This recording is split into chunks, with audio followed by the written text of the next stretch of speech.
Good morning. हम पढ़ रहे थे मानव भूगोल, जिसमें हमने मानव भूगोल के सिद्धांतों के बारे में पढ़ा। आज पढ़ेंगे मानव भूगोल के उपागम के बारे में। ठीक है, कि मानव भूगोल के उपागम क्या होते हैं और कितने प्रकार के होते हैं, उनके बारे में वर्णन करेंगे आज। तो सबसे पहले देखो, मानव भूगोल में पृथ्वी तल पर रहने वाले लोगों के मानव भूगोल के बारे में कहा गया है कि मानव भूगोल में पृथ्वी तल पर रहने वाले लोगों के स्थानिक वितरण का अध्ययन करके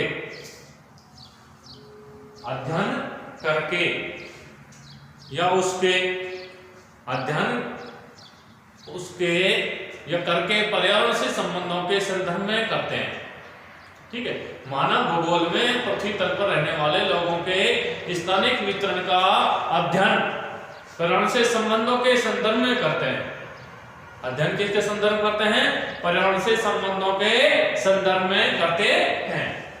ठीक है, जिसमें मानव भूगोल के अध्ययन की आवश्यकता होती है। इसमें मानव भूगोल के अध्ययन की आवश्यक होती है या आवश्यक है, जिसके बिना मानव समाज की संरचना को पहचानना भी कैसा होता है? असंभव है। किसको पहचानना असंभव है? जिसके बिना मानव समाज की संरचना को पहचानना असंभव है। इसमें क्या होता है? इसमें मानव भूगोल के अध्ययन की आवश्यकता भी होती है। ठीक है, अध्ययन की आवश्यकता होती है, जिसके बिना मानव समाज की जो संरचना है तो उसको पहचानना भी कैसा होता है? असंभव होता है। मानव भूगोल की संरचना को पहचानना असंभव होता है। इस तरह मानवीय तत्वों के विभिन्न रूपों में अध्ययन करने के लिए मानव भूगोलवेताओं ने विभिन्न उपागमों का प्रयोग किया है। जो कौन कौन से उपागम हैं? निम्नलिखित रूप से 5 उपागमों का प्रयोग किया है। भूगोलवेताओं ने कितने उपागमों का प्रयोग किया है? निम्नलिखित रूप से 5 उपागमों का प्रयोग किया है। इसमें नंबर 1 आता है ऐतिहासिक उपागम। नंबर 1 ऐतिहासिक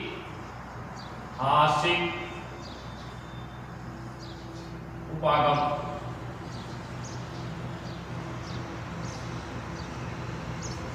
कौन सा आता है? ऐतिहासिक उपागम। ठीक है, अब देखो ऐतिहासिक उपागम क्या होता है, इसके बारे में सबसे पहले पढ़ेंगे। पहले 5 ऐतिहासिक उपागम। नंबर 2 स्थानिक विश्लेषण उपागम होता है। ठीक है, नंबर 3 पारिस्थितिकी उपागम होता है। नंबर 4 आचार परक उपागम होता है और नंबर 5 होता है कल्याण परक उपागम। तो नंबर 1 कौन सा हो गया? ऐतिहासिक उपागम। ठीक है, इसके बारे में पढ़ेंगे सबसे पहले हम ऐतिहासिक उपागम के बारे में। इसमें क्या होता है? देखो, इसमें मानव की जो उत्पत्ति है, ठीक है, उससे लेकर किसमें? ऐतिहासिक उपागम में, कि मानव की उत्पत्ति से लेकर आज तक मानव एवं पर्यावरण के संबंध बदलते रहते हैं। इसमें क्या होता है? मानव की उत्पत्ति से लेकर आज तक, कब से? मानव की उत्पत्ति से लेकर आज तक इसमें क्या होता है?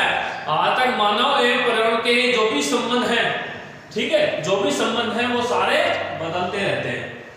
ठीक है, जिसमें स्वयं मानव का विकास भी बदलता या स्वरूप में हुआ है, या बदलते हुए स्वरूप में हुआ है। ठीक है, जिसमें स्वयं मानव का विकास भी बदलते हुए स्वरूप में हुआ है। मानव भूगोल के ऐतिहासिक उपागम में, मानव भूगोल के ऐतिहासिक उपागम में क्या हुआ है? ऐतिहासिक उपागम मानव वातावरण के समय के साथ बदलते या बदलने में इस स्वरूप की व्याख्या करने पर बल देते हैं। ये जो ऐतिहासिक उपागम है, इसमें मानव की उत्पत्ति से लेकर जो संबंध बदलते रहते हैं। क्या बदलते रहते हैं? हमेशा संबंध बदलते रहते हैं। अभी देखो, इसमें आपस में क्या बदलते हैं? संबंध बदलते हैं। और आगे क्या होता है? देखो, इसमें जो उपागम है, देखो इसमें, ठीक है, और नंबर 2 कौन सा था? स्थानिक विश्लेषण उपागम। नंबर 2 स्थानिक,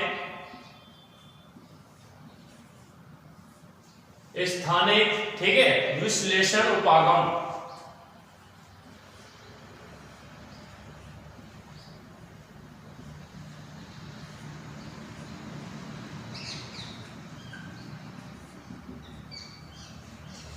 स्थानिक विश्लेषण उपागम। इस उपागम में क्या होता है, देखो इस उपागम में भूतल पर मानव या पर्यावरण के, ठीक है, उन पन्नों का अध्ययन किया जाता है जिसके कारण मानवीय जीवन शैली में स्थानिक भिन्नताएं मिलती हैं। क्या मिलती हैं? स्थानिक भिन्नताएं मिलती हैं। इसे क्षेत्रीय उपागम भी कहते हैं। जो स्थानिक विश्लेषण उपागम है इसे क्षेत्रीय उपागम भी कहते हैं। ध्यानपूर्वक पढ़ना। इस उपागम में भूतल पर मानव पर्यावरण के उन, ठीक है, उनका अध्ययन किया जाता है जिनके कारण मानवीय जीवन शैली में स्थानिक भिन्नता मिलती है। क्या मिलती है? जिसमें स्थानिक भिन्नता मिलती है। इसे दूसरा नाम क्या दिया गया है? इसे क्षेत्रीय उपागम भी कहते हैं। इसे क्या कहते हैं? क्षेत्रीय उपागम भी कहते हैं। ठीक है, ये था नंबर 2 स्थानिक विश्लेषण उपागम। इसके बाद आता है नंबर 3 पारिस्थितिकी उपागम। पारिस्थितिकी उपागम नंबर 3 क्या है? पारिस्थितिकी। पारिस्थितिकी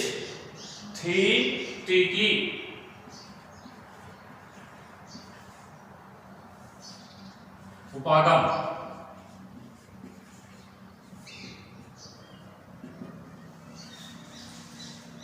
ठीक है, पारिस्थितिकी उपागम। पारिस्थितिकी उपागम क्या होता है? देखो इस उपागम में क्या होता है? इस उपागम में मानवीय क्रियाकलापों का अध्ययन करके, किसका अध्ययन करके? मानवीय क्रियाकलापों का अध्ययन करके, ठीक है, अध्ययन करके प्राकृतिक वातावरण से, किससे? प्राकृतिक वातावरण से अंतर संबंधों के संदर्भ में किया जाता है। किसके संबंधों में? अंतर संबंधों के संदर्भ में किया जाता है। प्राकृतिक वातावरण से किससे बदलता है? प्राकृतिक वातावरण से अंतर संबंधों के संबंध में किया जाता है। इस तरह मानव के पर्यावरण संबंधों को वेराज ने मानव पारिस्थितिकी भी कहा है। ठीक है, इसलिए क्या कहा इसको? मानव पारिस्थितिकी भी कहा है। क्यों कहा है? क्योंकि इसमें जो मानवीय क्रियाकलापों का अध्ययन करके उसको प्राकृतिक वातावरण से संबंधित संदर्भों बदल दिया जाता है। ठीक है, मानवीय क्रियाकलापों का अध्ययन करके उनके प्राकृतिक वातावरण से अंतर संबंधों में किया जाता है और इसे क्या कहा गया है? मानव पारिस्थितिकी भी कहते हैं। किसको? पारिस्थितिकी उपागम को क्या कहा है? मानव पारिस्थितिकी भी कहा है। ठीक है, ये तो हमारा नंबर 3 पारिस्थितिकी उपागम। अब पढ़ेंगे आचार परक उपागम। आचार परक उपागम नंबर 4।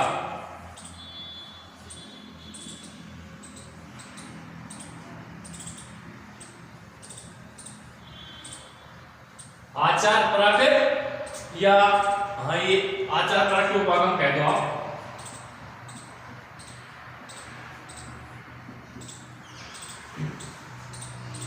अब देखो ये क्या होता है? आचार परक उपागम में मानवीय जो व्यवहार को महत्वपूर्ण माना गया है। इसमें किसको माना गया है? आचार परक उपागम में मानवीय व्यवहार को महत्वपूर्ण माना गया है और मनुष्य का व्यक्तिगत व्यवहार अपने पर्यावरण के प्रति कैसा है। फिर से सुन लो कि आचार परक जो उपागम है इसमें मानवीय व्यवहार को महत्वपूर्ण माना गया है और मनुष्य का, और मनुष्य क्या क्या क्या है इसमें? मनुष्य का व्यक्तिगत व्यवहार अपने पर्यावरण के प्रति कैसा है? किसके प्रति? मनुष्य का व्यक्तिगत व्यवहार अपने पर्यावरण के प्रति कैसा है। ठीक है, तथा पर्यावरण के प्रति मानवीय अवयव कैसा होता है। इस तरह के अध्ययन में मानव की व्यवस्थित सोच, किसकी? मानव की व्यवस्थित सोच, अवबोध, अधिग्रहण, चिंतन आदि के बारे में मानवीय या मानसिक जो क्षमता होती है वो कार्य कुशलता का महत्व होता है।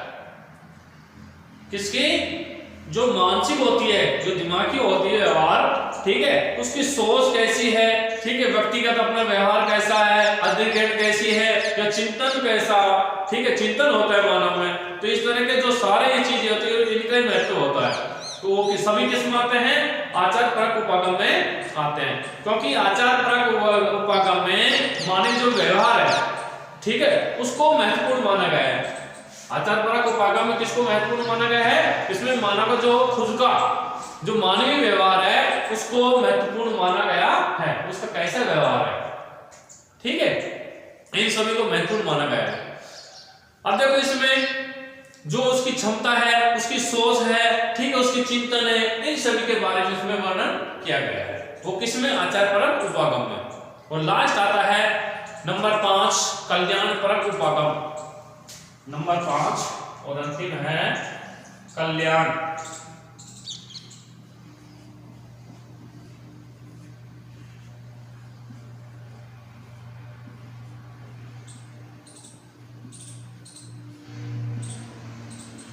कल्याण परक उपागम।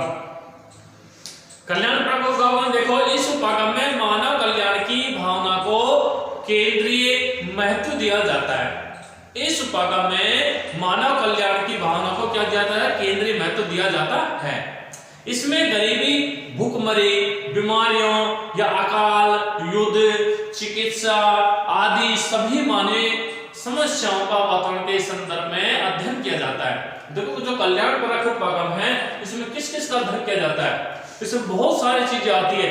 इस उपागम में मानव की कल्याणकारी जो भावना को केंद्रीय महत्व दिया जाता है उसमें केंद्रीय महत्व में काफी चीज आती है, जैसे उसकी गरीबी, भूखमरी, ठीक है, या बीमारियां, अकाल, युद्ध, चिकित्सा, ठीक है, आदि सभी मानवीय अवस्थाओं का वातावरण के संदर्भ में इसमें अध्ययन किया जाता है, जिसके द्वारा सामाजिक न्याय का लक्ष्य आसानी से प्राप्त हो पाता है। क्या हो जाता है इसमें? जिसके द्वारा सामाजिक न्याय का लक्ष्य आसानी से प्राप्त हो जाता है। इस प्रकार कल्याणकारी उपागम का मुख्य बिंदु जिसको क्या मिलता है और कहां से, जिसको का अर्थ देखो, सबसे पहले जिसको का अर्थ, जिसको क्या मिलता है और कहां और कैसे मिलता है। देखो ये तीन चीजें छिपी इसमें। जिसको का अर्थ या जिसको कल्याण के उपागम का मुख्य बिंदु है, और मुख्य बिंदु इसमें कौन कौन से हैं? जिसको क्या मिलता है और कहां और कैसे। तो देखो जिसको का अर्थ क्या होगा, या किसको, ठीक है, किसको, तो किसको का अर्थ सबसे पहले देखो, किसको, किसको यहां लिख दिया, किसको का अर्थ लिख दो, किसको का अर्थ,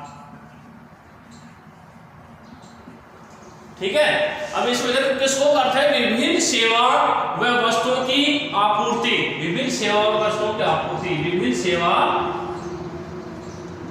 विभिन्न सेवा व वस्तुओं की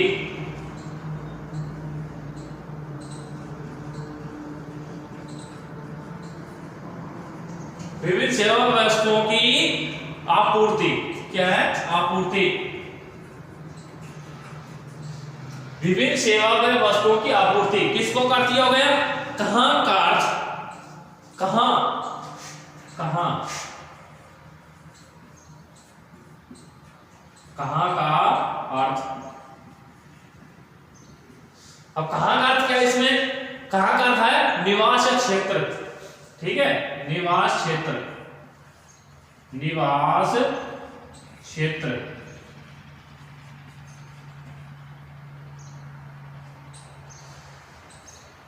निवास क्षेत्र, ये कहां का अर्थ है, ठीक है। कैसे, कैसे, कैसे,